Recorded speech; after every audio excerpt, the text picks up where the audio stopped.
Hello, everybody. Welcome back to another Minecraft video. This is Blue Fam. Well, actually, this is Phantom Plays 212. You know, but today we're doing the next episode of the Phantom Talks YouTube series with this time with Rustic Mascara. Hello.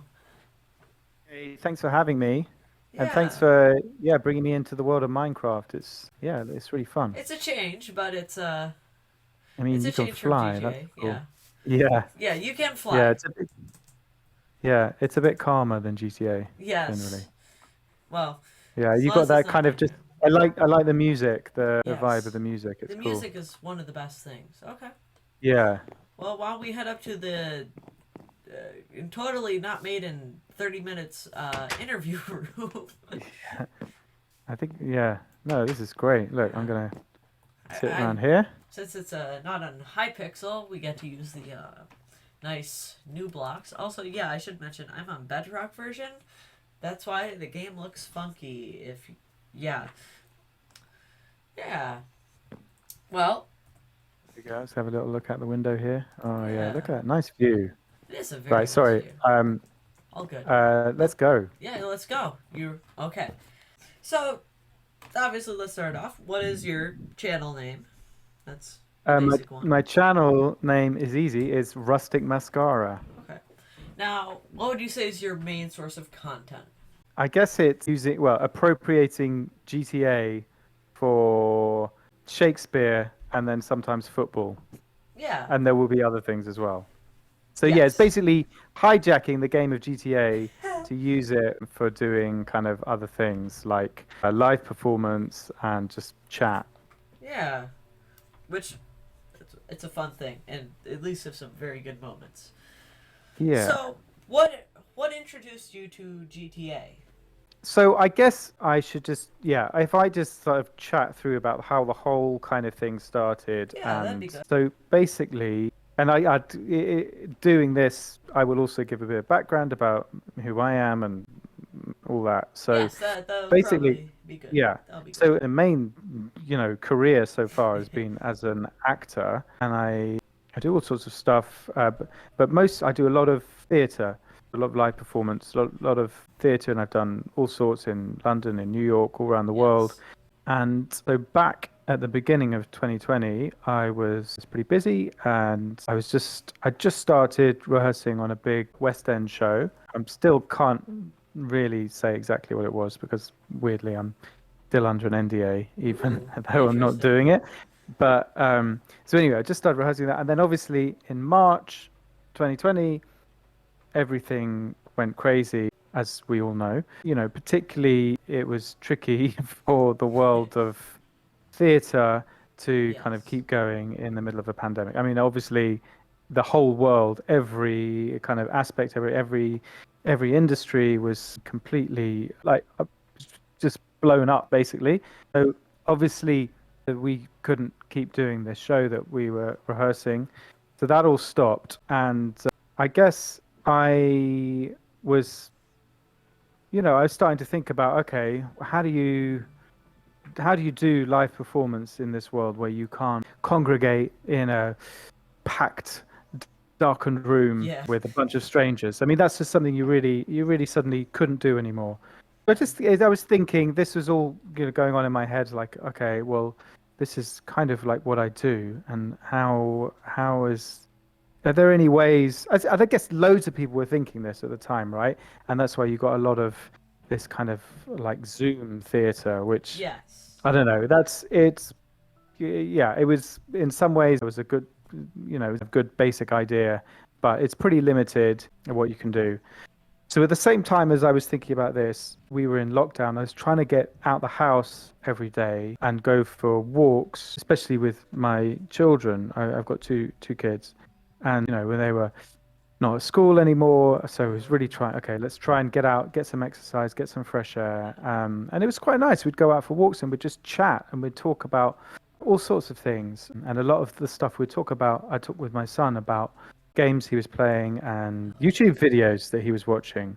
And he, at that time, got, as lots of people were, were into watching Dream SMP videos. I don't know Yes. if you ever came across that. Yes, I've definitely come across that. Yeah. So yeah, like a lot of people. So I had no idea about this, right? I Yeah. had some. I to be honest, I wasn't really into gaming at all. Certainly wasn't into Minecraft. I wasn't particularly into watching YouTube videos.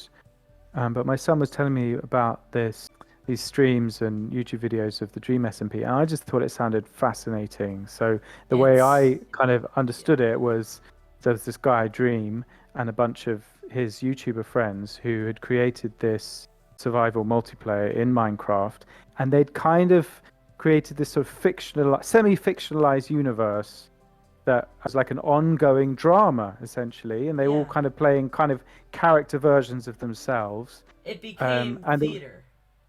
yeah, It it became truly well, is it was theater. yeah, exactly. It was certainly it was storytelling, and Yeah. it was kind of fiction. And he was telling me about the way they did it and how they had these sort of Discord writers rooms basically. So it was kind of semi-scripted, semi-improvised. I think that's right. Yes, I Um, believe it is too, because there's definitely yeah. some uh, moments So anyway, where things go wrong. yeah, and that's kind of really exciting, right? That Yes. when you're watching that. But for me, it was just I was like, okay, wow, this is really interesting. I had no idea about this whole world. That I kind of knew that people watch YouTube videos of people playing video games. I know because my son did that, and I just thought this was like a really interesting development of this, and kind of tying in with the thoughts I was having about how do you do kind of live performance, because I thought this is it, right? This is like Yeah. live performance of some kind of fictional drama. They're streaming it and people are watching in their tens of thousands or hundreds of thousands, right? Yeah. So yeah, that just really kind of piqued my interest and got my brain going, and so I kind of looked into this more. And then I was, looking up about this particular thing, Dream SMP, Yeah. and other kind of like role playing stuff. And then I saw that there was like this Russian theater company had done a production of the Cherry Orchard in Minecraft. I thought, okay, that's interesting. And then I looked more into the world of kind of like role playing in open world games, and I discovered there was a big kind of scene of it in GTA. And I'd kind of heard of GTA, but just as not as a gamer, it's this like notorious, violent, kind of Yeah. misogynistic world that a lot of people who don't know about it kind of just dismiss, and I probably had done as well. But then I saw some of these videos. I was like, okay, this is really interesting. And also, the game looks amazing. It's this It does. huge, kind of incredibly designed world. And the more I looked into it, I was like, wow, this is like a kind of this is like Los Angeles, and you can just go around the Yeah. whole city and do whatever you. There's the game you Yeah. can play, but then there's the online version, and essentially you can do pretty much what you want in it, and there's people who are playing it in a way that was really kind of different from the violent idea of it that I had. There were people doing these RP worlds where they're playing traffic cops and you have to obey all the traffic rules, and it's just like I just thought, okay, this is really interesting. There's so much you can do with this, and I was just thinking, okay, so maybe is there a way of doing like live performance in this? And yeah, I mean, there were kind of people doing it. And then I thought, well, can you do like I immediately thought, okay, what could be like seemingly so completely incongruous to this world? And I thought like Shakespeare, right? And yet it also seemed incredibly appropriate to this world as well. So you Yeah. kind of got the two things. Like it seems like okay, you've got Shakespeare, which is like the high point of British culture. It's it's seen as being like completely like high art, and then you've got Yeah. this sort of what is often dismissed as like meaningless mass entertainment for youth culture, and it. But then you think about it, actually, you look at GTA and you realize no, this is kind of some sophisticated artistic stuff here. There's a lot of really incredible design that's gone into this game. And also, conversely, you look at Shakespeare, there's a lot of really kind of cheap gags in there. There's lots of, incredible violence in Yeah. Shakespeare. There's kind of battles for power. There's scheming for revenge. And I just thought these two worlds actually could go together really, really well. So then I started playing like a lot of GTA, and so I just got used to how the game works. I played a lot of the story mode first of all, just to kind Yeah. of get used to it, and then I started doing the online mode, and I was thinking, okay. And I got in touch with a friend of mine, Oosters, Oosters, yes. who's yeah, They joined yeah, exactly. And also it was me and him who did the uh, the the the first scene of Hamlet. the theater. So anyway, Yes, yeah, yes. exactly, in the Vinewood Bowl. So I got in touch with him because I knew he. I wasn't like really kind of like close friends with him, but we'd worked together. We'd done some kind of readings, play readings and stuff years Yeah. ago, and we kept in touch on social media. So I was aware, A, that he was a really good actor, and B, that he was a big gamer. So I kind of Oh, got in touch with him. I said, look, do you want to? I've had this weird, crazy idea. Do you want to kind of help me out with try out some stuff? So he was great. So he knows, he's like super knowledgeable about all kinds of games. He'd played a lot of GTA in the past, so he knew a lot about what was possible in it. And so then we started just sort of messing around online, trying stuff out. And then I was trying stuff. And then I kept thinking about, okay, how this is a problem, right? Because if I want to do these performances, people are just going to shoot me, right? And this is going to say, I thought, okay, well, I can yeah. do it in a private server. That'll Yeah. stop it. But then I was like, oh, this is maybe not so interesting. And then, so sorry if I'm just going off on crazy No, tangents, but this is it's good. kind of how the whole thing developed, right? I didn't Yes. really know where I was going with it, and Yeah.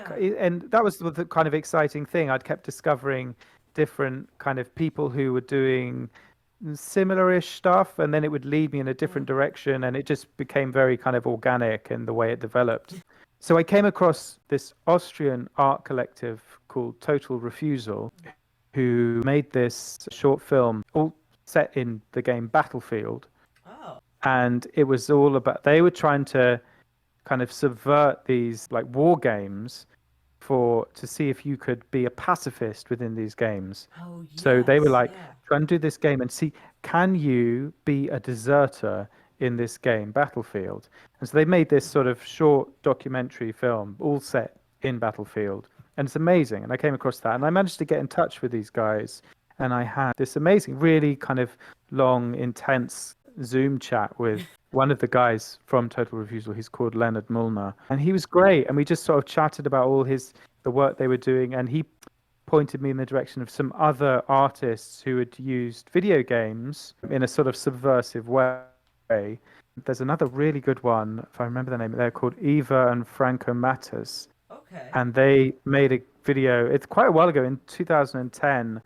Oh. I think it was in CS:GO or Okay. something like. And again, this was like, so this was obviously like a really early version of the game, and but it had these online capabilities. But I think mostly it was done with like text chat, and they had made this film where they went in there and tried, basically went in saying, look, everyone's obviously trying to kill each other in that game, and they were Yeah. saying, look, we're doing an art performance piece, so don't shoot us. And obviously people kept shooting them, and it was really amazing. And that really inspired me, and I thought, okay, this is really exciting. And actually, what I thought before were problems in that, how do I stop people shooting me? That is a kind of a thing to relish and to really hang on to, because it's exciting. It's incredibly dramatic. I Yeah. mean, what can be more dramatic than not knowing if you're going to die any minute? And also, I think it really kind of got to the heart of of kind of being subversive with the game, and Yeah. sort of taking the kind of violent aspect of it, and God, I don't know how to. I sometimes It's can't like articulate removing. exactly what it is. It's like removing the violent. Well, trying to remove the Well, it's like, or violence. even like, highlighting the violence of it, but Yeah. it's basically say, can you fight the violence with performance? Yeah. And the weird thing is, sometimes you can, because Yeah. yes, people do kind of start shooting at you sometimes, but then sometimes people stop, or they kind of stop other people from shooting you because they do want to hear this speech or Yeah. watch this scene. That's the kind of amazing thing I discovered, that yes, sometimes people do go crazy and they just want to shoot. But there's a lot of players out there who are kind of really intrigued when they come across something different, you know. Yeah, So yeah, I don't know if that answers your question. I that sort of just that rambled on for does. No, about that does. like 20 minutes, but I can't even remember what the question was now. It Think, was how did what you get into introduced GTA, right? you. Yes, but also you Yeah. answered the other I think question I you answered like. probably most of them now. Yes, Like, you answered most yeah, of the GTA yeah, questions, like what yeah, inspired you to start the project, Dream SMP. yeah, That, which yeah, honestly I did not expect this to come from the Dream SMP, but it makes sense because that is theater in a sense. Which, yeah, yeah, absolutely. yeah, I'll ask you the question again. Go for it. So, what inspired you to put your works onto YouTube? Yeah, I guess it was just as a way to put it up there so people could see it, you Okay. know, which is, Yeah. I guess, I didn't really think about like being a YouTuber or think I just thought, okay, I want to. First of all, when I first did I was like, this is kind of crazy idea. I just want to see what people think about this. So it was just a way to easily kind of upload it so that people could see them. Well, Yeah. the response I have to say was pretty good when it got picked up by the Kotaku Yeah. writer. Let's see, Nathan Grayson. He is the first person to write the article, and then Yeah. after he wrote the article, The Verge wrote an article. This Other Yeah. people wrote the article. Down, boom, boom, Yeah. boom, boom. Yeah, exactly. All very similar to what the Kotaku article is. Both focusing on what they say two of the better ones, or Yeah. the ones that have the funny moments in it. Yeah. So, but when did you first learn about the article? So that was interesting. Yeah. So Nathan Grayson actually emailed me. I didn't get back to him because I was kind of like really busy at the time, and I saw and I thought, oh, I'll get back to him later on when I'm done with this. And I didn't know about Kotaku, and then so my friend Oosters then sent me a message, and he was like, you're like this big feature in Kotaku. And I was like, what? I was like, oh yeah, that guy emailed me. I never got back to him, and he was like, yeah, that's a big deal. And he like reads Kotaku all the time anyway. That's like his go-to thing for gaming news, he was saying. Yeah. And the thing, he was looking at it, and his first thing when he saw this article, he saw someone's done this thing, and if his immediate response was like, oh no, someone else has done this. That's great. And then he obviously read it. He was like, "Oh my God, that's Sam! Wow." Okay, so he got in touch with me, and yeah, so that's kind of how I heard about it. Do you know Um, how Nathan found the article? how he found the video. Video, yes. Okay, so that's an interesting one. I don't know for sure. I think so. Just before that, I had the Stage, which is like this newspaper in the UK, which it's Okay. for the theatre. It's like the kind of theatre industry newspaper. They were running this online conference about the future of theatre, Oh. and they done this thing where they'd kind of asked people, say, have you got any kind of ideas about the future of theatre? If you have, Okay. you can send us a little video. I was like, okay, yeah, well, this is exactly what I'm thinking about right now. So I sent them one of the videos, and they showed it at this online conference. Now, I don't know if Nathan Grayson saw that, or maybe he saw it somewhere, because I'm really not very active on Twitter at all. Eustace is a little bit more than me, but not especially. But I think so he either saw it through that, or someone had tweeted about it and he saw it on that. I don't know. But anyway, as you say, like once he wrote that thing, then it got picked up again by Verge, PC Gamer, Yeah. various other places. So yeah, it was amazing. Suddenly, from having made these little videos and just, as I say, I'm not like a big social media person, so it was just like a couple of hundred people, like friends of friends who'd seen it, and people, really, really liked it and had shared it around a bit, but it wasn't in any way kind of blowing up at all. But And then suddenly, yeah, it was featured in these on Wow. these streaming platforms, and yeah, suddenly it was 20,000, 30,000 views, and it's like, whoa. Yeah, it's currently at 34,000, I think. Yeah, I think so. The Yeah. the one that they linked, yeah. I will see. I'm gonna quickly. Oh yeah. So I actually found the article because I was reading Hamlet in school. So that's Okay. probably how I got it. Yeah. So Well, the that's Kotaku article. yes, the Kotaku article. Yeah, yeah, yeah. But also congrats on. I did check your Twitter, and I want to say congrats on your first video fair. Oh yeah, thanks. I was really pleased with it. So yeah, I submitted it to this video art festival in Serbia, and yeah, I was like really, really pleased. They had apparently like about 3,000 applications, and they Oh wow. selected 30 artists to show. Yeah, I felt that was really exciting to have it shown in that realm, in the sort of a realm of video art. Yeah, I really wanted to go, but obviously it's a bit difficult to travel there at the moment. But Yeah. it looked like a really cool festival. Yeah. Yeah. So let's talk about acting a bit. So your Yeah, acting career a bit. Switching gears a bit. So yeah. what do you love about acting? Think what it is it's just like really fun. Yeah. It's like you get to live a life without having the like responsibility of real life. You know what I mean? Like so when Yes. you're playing a part in a piece of fiction in a fictional drama, you get to indulge in all these sort of life choices that really you have no responsibility for in the real world. So it's very that is a really amazing feeling, very freeing just to be able Yeah. to kind of like be in the moment, and you don't have to like worry about all the kind of ridiculous things you're doing as that character because they have no real world consequences. Yeah, that is interesting. Never really thought about that. Yeah, I think that's kind of what it Yeah, is. that is cool. That's really special about it. Now, you've done a lot of acting both on stage and on screen. You were in, okay, from my memory, you were in, I believe you were in a Midsommar's Murder. You were Oh, in, Midsummer Murders. yes, Yeah, there we go. yeah, yeah, Cobra, the Crown, which that's cool. Uh, yeah. The Crown was cool. the trial Yeah, of, The Crown was cool.